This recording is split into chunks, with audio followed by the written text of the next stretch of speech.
की शुरुआत होती है अमेरिका के बॉस्टन शहर के एक जेल को दिखाते हुए, जहां हमारी कहानी का हीरो स्पेंसर मजे से जेल के लाइब्रेरी में अखबार पढ़ रहा होता है। स्पेंसर कोई मामूली इंसान नहीं बल्कि एक कड़क यानी दबंग पुलिस वाला था। अब आप सोच रहे होंगे पुलिस तो कैदियों की वर्दी में क्यों? दरअसल आज से 5 साल पहले स्पेंसर एक करप्ट सीनियर ऑफिसर बॉयलान के घर उससे सवाल जवाब करने गया था। लेकिन जैसे ही स्पेंसर घर का दरवाजा खोलकर अंदर जाता है, उसके होश उड़ जाते हैं। सामने बॉयलान की पत्नी चोटों के निशान से लथपथ डरी सहमी रो रही थी। फिर क्या स्पेंसर का पारा हाई हुआ और उसने अपने ही अकड़ू सीनियर ऑफिसर को सरेआम बुरी तरह कूट डाला, क्योंकि स्पेंसर कुछ भी सह सकता है लेकिन औरतों पर अत्याचार बिल्कुल नहीं। और यही वजह थी कि सीनियर ऑफिसर पर हाथ उठाने की सजा आज वो काट रहा है। लेकिन पता है खुशी की बात क्या है? आज स्पेंसर की सजा पूरी हो चुकी है और वो रिहा होने वाला है। लेकिन जेल के कुछ कैदी जो अपने आप को बाहुबली समझते हैं, स्पेंसर को विदाई का तोहफा देने के लिए घेर लेते हैं। लेकिन बेचारों को ये पता नहीं था कि सामने उनका बाप बैठा है और ये लो।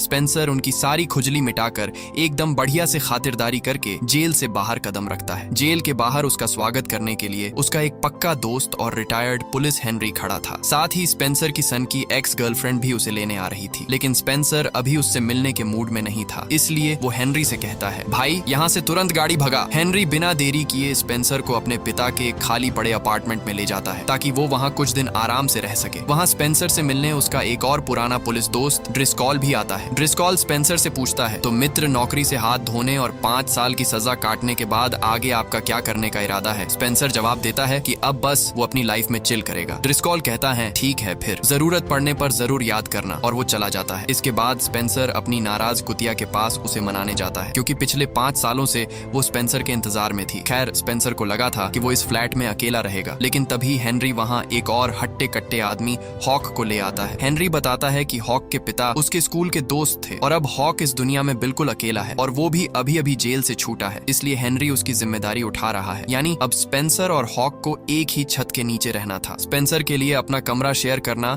किसी टॉर्चर से कम नहीं था, लेकिन भाई साहब उसकी कुतिया ने जो यू टर्न मारा उसे स्पेंसर देखता ही रह गया। वो उसके पास आने के बजाय हॉक के पास चली गई। स्पेंसर का दिल टूट गया, ईगो का कचरा हो गया और वो ऐसे चिल्लाया जैसे हॉक ने उसकी कुतिया नहीं प्रॉपर्टी चुरा ली हो। अब कहानी कैप्टन बॉयलान पर शिफ्ट होती है, वही करप्ट ऑफिसर जिसे 5 साल पहले स्पेंसर ने कूटा था, जो रात को अपनी कार से घर जा रहा था। लेकिन तभी उसे अपने ही एक जूनियर पुलिस दोस्त का इमरजेंसी कॉल आता है, जो उसे एक बस टर्मिनल पर बुलाता है। लेकिन जैसे ही बॉयलान वहां पहुंचता है, अचानक हाँ, ये बॉयलान को फंसाने के लिए उसके अपने ही दोस्त और कुछ गुंडों का बिछाया हुआ जाल था। बॉयलान ने न जाने क्या कांड किया था, लेकिन वो गुंडे बिना कुछ सुने अपनी चाकू निकालते हैं और बॉयलान का काम तमाम कर देते हैं। इसके अगली सुबह पूरा बोस्टन शहर 2 खबरों से दहल जाता है। पहली खबर, कैप्टन बॉयलान की बेरहमी से हत्या कर दी गई है, और दूसरी खबर, बॉयलान के ही उसी जूनियर ऑफिसर दोस्त टेरेंस की लाश उसी वैन के अंदर मिलती है, जिससे पिछली रात गुंडे बॉयलान को मारने आए थे। पुलिस की शुरुआती इन्वेस्टिगेशन की थ्योरी ये थी कि टेरेंस ने ही पहले कैप्टन बॉयलान का मर्डर किया और फिर डर के मारे खुद को गोली मार ली। टीवी पर ये न्यूज़ देख रहे स्पेंसर को अपनी आंखों पर यकीन नहीं होता, क्योंकि वो टेरेंस को बहुत अच्छे से जानता था, जो कि एक ईमानदार पुलिस वाला था और वो ऐसा कभी नहीं कर सकता था। उसी वक्त स्पेंसर से मिलने कोई आता है, जो कि ड्रिस्कॉल और उसका एक दोस्त था। ड्रिस्कॉल यहाँ इन्वेस्टिगेशन करने आया था। वो साफ साफ कहता है कि पुलिस को बॉयलान के मर्डर का शक स्पेंसर पर भी है। ये सुनकर हेनरी कहता है कि स्पेंसर तो पूरी रात यही था। ड्रिस्कॉल कहता है कि वो उसे डरा नहीं रहा बल्कि दोस्त के नाते बता रहा है। लेकिन स्पेंसर को इसकी असली वजह पता थी कि सारे करप्ट ऑफिसर उससे नाराज है और बस अपना गुस्सा निकाल रहे हैं। इस केस की अजीब सी बू सूंघकर स्पेंसर चुप तो नहीं बैठने वाला था। भले ही वो सस्पेंड हो चुका है, लेकिन था तो एक पुलिस वाला ही। वो सीधे टेरेंस की बीवा तिया से मिलने पहुंचता है, जो जानती थी पुलिस इस केस को जल्द ही रफा दफा कर केस बंद कर देगी। स्पेंसर पूछता है कि क्या टेरेंस का कैप्टन बॉयलान के साथ कोई लफड़ा था। तिया बताती है कैसा लफड़ा। वो दोनों तो पक्के दोस्त बन चुके थे और अक्सर बॉयलान टेरी को ड्रिंक पर साथ ले जाता था। मामला और ज्यादा गंभीर लगने पर स्पेंसर तिया को अलर्ट रहने के लिए कहता है और खुद सच का पता लगाने के लिए पुलिस वालों के एक लोकल बार की तरफ निकल पड़ता है। बार पहुंचकर स्पेंसर टेरेंस के एक करीबी दोस्त को कोने में ले जाता है और पूछता है कि हाल फिलहाल में टेरेंस और बॉयलान के बीच क्या चल रहा था, जिस पर वो दबी आवाज में खुलासा करता है कि टेरेंस ने उससे दिल की बात शेयर की थी। उसे शक था कि कैप्टन बॉयलान एक नंबर का भ्रष्ट और गंदा पुलिस वाला है और वो उसके खिलाफ गुपचुप तरीके से सबूत जुटा रहा था। तभी वहाँ एंट्री होती है मैकलिन मैकलिन नाम के एक नए सार्जेंट की, जो टेरेंस की मौत के बाद उसकी जगह प्रमोट हुआ था। मैकलिन और उसके साथ आए पुलिस वाले जब जेल से छूटे स्पेंसर को अपने इलाके के बारे में पूछताछ करते देखते हैं तो उनके तन बदन में आग लग जाती है। वो स्पेंसर को घूरने लगते हैं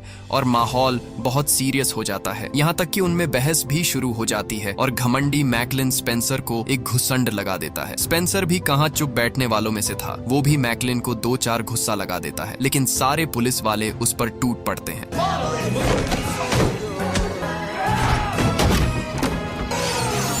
बार में फुल प्लेट लाद घूंसे खाने और बाहर फेंके जाने के बाद हमारे हीरो स्पेंसर की नजर अचानक बार के सामने वाली दुकान पर लगे सीसीटीवी कैमरे पर पड़ती है। वो सच जानने के लिए दुकान के मालिक के पास जाता है, लेकिन जब सीधे उंगली से घी नहीं निकल पाता तो स्पेंसर टेर ही उंगली करता है। वो दुकान वाले को बिना बताए उसका पूरा सीसीटीवी का हार्ड डिस्क ही उड़ा लेता है। अब इस मर्डर केस के मामले को समझने के लिए वो हॉक से मदद मांगता है और जब वो उस रात के फुटेज को चेक करते हैं तो भाई लोग एक बहुत बड़ा सुराग हाथ लगता है। मर्डर वाली रात टेरेंस उस बार से बाहर निकलता है और एक पीले रंग की सुपर कार में बैठ जाता है जिसका मालिक कोई और था। रही बात टेरेंस की अपनी ब्लू वैन की, तो उसे कोई दूसरा शख्स चला रहा था जो उस पीली कार का पीछा कर रहा था। स्पेंसर को शक था कि ये दोनों गाड़ियां सीधे उसी बस टर्मिनल पर गई होंगी जहां बॉयलान की लाश मिली थी। स्पेंसर बिना एक पल गंवाए सीधे क्राइम सीन पर छानबीन करने पहुंच जाता है। ये तो सच था कि बॉयलान की कार को टेरेंस की ही वैन ने ठोका था, लेकिन उसे चला कोई और रहा था क्योंकि टेरेंस तो पीली कार में था। स्पेंसर समझ जाता है कि ये पूरा खेल पहले से फिक्स था, यानी पहले बॉयलान का मर्डर, फिर टेरेंस का मर्डर और पूरा इल्जाम टेरेंस पर मरने के लिए ये साजिश रची गई थी। तभी स्पेंसर को वहां जमीन पर चबाया हुआ एक टूथपिक मिलता है। स्पेंसर तुरंत समझ जाता है कि टूथपिक चबाने की ये गंदी आदत किसकी है।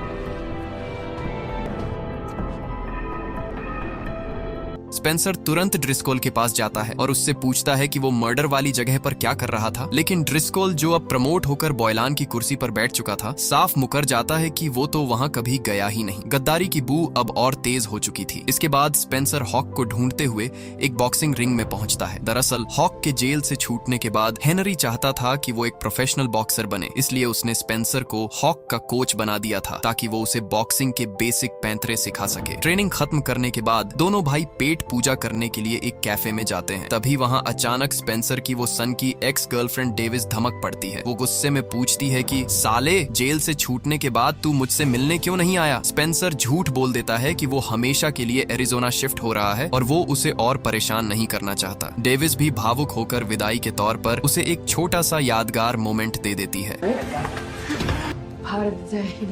इसके बाद जैसे ही वो कैफे से बाहर निकलते हैं, स्पेंसर की बाज जैसी नजर सीधे सड़क पर चल रही उसी पीले रंग की सुपर कार पर पड़ती है जिसे उन्होंने सीसीटीवी में देखा था। स्पेंसर बिना एक भी पल गवाए शॉर्टकट रास्ते से उस कार के पीछे पड़ जाता है, लेकिन आज बेचारे की किस्मत ही खराब थी। रास्ते में पड़ोस का एक कुत्ता स्पेंसर के पीछे पड़ जाता है और गाड़ी का पीछा करने के चक्कर में स्पेंसर अपनी पैंट फाड़वा लेता है। वो कुत्ता स्पेंसर पे बुरी तरह टूट पड़ता है, लेकिन सही वक्त पर उस कुत्ते का मालिक बाहर आकर उसे डांट लगाता है और स्पेंसर की जान में जान आती है, लेकिन तब तक वो पीली कार वहां से निकल जाती है। स्पेंसर गुस्से में बॉक्सिंग जिम में जाता है और हॉक पर चिल्लाता है, साले मोटे, मैं वहां कुत्ते से कटवा रहा था और तू वहां भूत बनकर खड़ा तमाशा देख रहा था। तू मदद कर देता तो शायद वो कार ड्राइवर पकड़ा जाता। लेकिन तभी हॉक शांति से अपना दिमाग चलाता है और कहता है कि चिल्ला मत भाई, मैंने चुपके से उस गाड़ी का नंबर नोट कर लिया है, 895। ये सुनते ही स्पेंसर के चेहरे पर स्माइल आ जाती है और वो हॉक से खुश हो जाता है। आगे नंबर मिलते ही स्पेंसर सीधे आरटीओ ऑफिस पहुंचता है ताकि ये पता लगाया जा सके कि उस पीली कार का असली मालिक कौन है। लेकिन यहाँ सस्पेंड होने की वजह से वो आरटीओ ऑफिसर स्पेंसर को किसी भी तरह की प्राइवेट इंफॉर्मेशन देने से साफ मना कर देता है। लेकिन स्पेंसर उसे धमकी देता है कि अगर उसने इंफॉर्मेशन नहीं दी तो वो सबको बता देगा कि पहले उसने पैसे लेकर कई बार उसे इंफॉर्मेशन दी है, जिससे उसकी नौकरी खतरे में आ जाएगी। नौकरी बचाने के लिए वो उसे इंफॉर्मेशन दे देता है और कंप्यूटर स्क्रीन पर जो नाम आता है वो था चार्ल्स, जो शहर का बहुत बड़ा ड्रग माफिया और अवैध धंधेबाज था। स्पेंसर चार्ल्स के ठिकानों को अच्छे से जानता था, इसलिए वो हॉक और हेनरी को लेकर सड़क के पार एक बस स्टॉप पर चार्ल्स की जासूसी करने बैठ जाता है। वहां बैठकर स्पेंसर हेनरी और हॉक को चार्ल्स का खौफनाक इतिहास बताता है। चार्ल्स सिर्फ एक ड्रग डीलर नहीं था, बल्कि वो पैसों के लिए किसी की भी गर्दन काटने वाला एक हिटमैन था, लेकिन बड़े बड़े पावरफुल लोगों के हाथ उसके सिर पर थे, इसीलिए आज तक पुलिस उसे कभी छू तक नहीं पाई। स्पेंसर बताता है कि 10 साल पहले जब वो पुलिस में था तो उसे यूटाह इलाके में चल रहे जेंट्रिफिकेशन यानी जमीन खाली कराने के सरकारी काम की सुरक्षा में लगाया गया था। वहाँ के गरीब लोग पैसे न होने के कारण जमीनें छोड़ रहे थे, लेकिन एक लड़की ने अपनी जमीन देने से साफ मना कर दिया था और उस लड़की को रास्ते से हटाने के लिए किसी बड़े अमीर बिजनेसमैन ने चार्ल्स को सुपारी दी थी और 2 हफ्ते बाद स्पेंसर को उस लड़की की लाश मिली थी। और जब स्पेंसर ने इस मर्डर केस की फाइल डिपार्टमेंट को सौंपी तो भ्रष्ट अफसरों ने तुरंत केस बंद कर दिया। इसके बाद स्पेंसर ने अकेले जांच की तो उसे एक सीसीटीवी फुटेज मिला जिसमें चार्ल्स के 3 गुंडे साफ साफ उस लड़की का मर्डर करते दिख रहे थे। लेकिन जब वो ये सबूत लेकर बॉयलान के पास गया तो बॉयलान ने हंसते हुए कहा कि ये वीडियो एडिटेड है, चुपचाप जमीन खाली कराने के काम पर ध्यान दो। इस सड़े और बिके हुए सिस्टम को देखकर स्पेंसर का खून खौल गया था। वो सीधे बॉयलान के घर पहुंचा था और जैसा कि आप जानते हैं उसने बॉयलान को इतना कूटा कि खुद 5 साल के लिए जेल चला गया। अब जब ये साफ हो चुका था कि पुलिस के बड़े अफसर चार्ल्स के काले धंधे में पार्टनर हैं, ये सब जानकर स्पेंसर, हेनरी और हॉक एक कसम खाते हैं कि अब वो कानून के भरोसे नहीं बैठेंगे। वो अपने तरीके से मासूम टेरेंस का नाम साफ करेंगे और इन गद्दारों की लंका लगाएंगे। हॉक तो गुस्से में चार्ल्स की सबसे पसंदीदा कार की टायर ही पंचर कर देता है। इसके अगले दिन स्पेंसर साई की तरह चार्ल्स का पीछा करने लगता है। पीछा करते करते स्पेंसर एक ऐसी जगह पहुंचता है जहां उसके होश उड़ जाते हैं। चार्ल्स की मुलाकात किसी और से नहीं बल्कि मैकलिन से हो रही थी, वही सार्जेंट जो टेरेंस की जगह प्रमोट हुआ था। मैकलिन चुपके से चार्ल्स से नोटों से भरा एक बड़ा बैग लेता है। ये सीधे सीधे ड्रग्स और करप्शन की रिश्वत का पैसा था। लेकिन कहानी में असली ट्विस्ट तब आता है जब वहां स्पेंसर की मुलाकात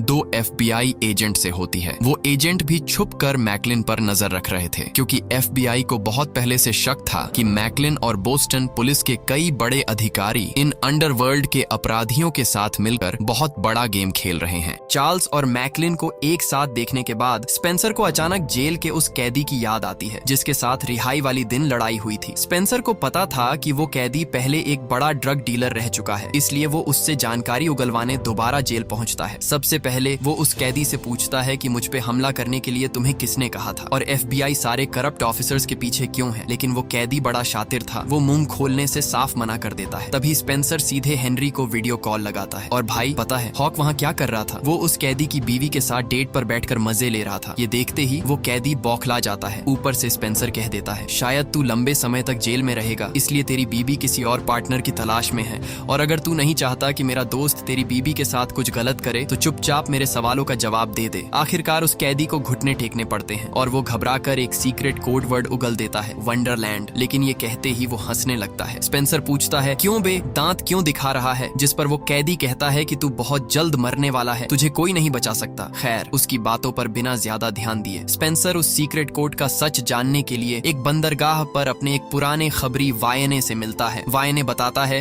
कि वंडरलैंड कोई बच्चों के खेलने की जगह नहीं है बल्कि समंदर के किनारे बना एक आलीशान कैसीनो है जिसे बड़े बड़े अंडरवर्ल्ड माफियाओं ने इंटरनेशनल ड्रग्स स्मगलिंग को छुपाने के लिए एक मुखौटा बना रखा है, जहां भ्रष्ट पुलिस, बिकाऊ नेता और अमीर बिजनेसमैन ये सब मिलकर हर हफ्ते वहां करोड़ों का काला धंधा करते हैं। अब ये सुनकर स्पेंसर को समझ आया कि कैप्टन बॉयलान ने उस गरीब लड़की का मर्डर केस क्यों दबाया था, क्योंकि ये अंडरवर्ल्ड माफिया उस लड़की की जमीन हड़प कर वहाँ कैसीनो की नई ब्रांच खोलना चाहते थे। स्पेंसर खुद अपनी आंखों से सच देखने वंडरलैंड कैसीनो पहुंच जाता है। वहाँ उसकी अजीब हरकतों को देखकर 2 तगड़े सिक्योरिटी गार्ड्स उसे घेर लेते हैं। लेकिन भाई स्पेंसर के पास झूठ बोलने की बेहतरीन कला थी। वो उन दोनों सिक्योरिटी गार्ड्स को अपनी बातों में उलझाकर वहाँ से 9-2-11 हो जाता है। इसके बाद हम देखते हैं कि शहर में कैप्टन बॉयलान और टेरेंस का अंतिम संस्कार हो रहा होता है। वहाँ मैकलिन अपने नए बॉस ड्रिस्कॉल से रोना रोता है कि ये स्पेंसर हमारे केस में बहुत ज्यादा उंगली कर रहा है, मुझे डर लग रहा है कि कमीना कुछ सबूत ना इकट्ठा कर ले। वही ड्रिस्कॉल जो स्पेंसर का दोस्त होने का ढोंग कर रहा था छाती ठोक कर कहता है टेंशन मत ले, मैंने चार्ल्स के शूटरों को उसकी सुपारी दे दी है, आज उसका गेम ओवर है। और सच में जब स्पेंसर रास्ते में एक रेस्टोरेंट से पिज्जा खरीद रहा होता है तो कुछ गुंडे हथियार लिए उसके ऊपर जानलेवा हमला कर देते हैं।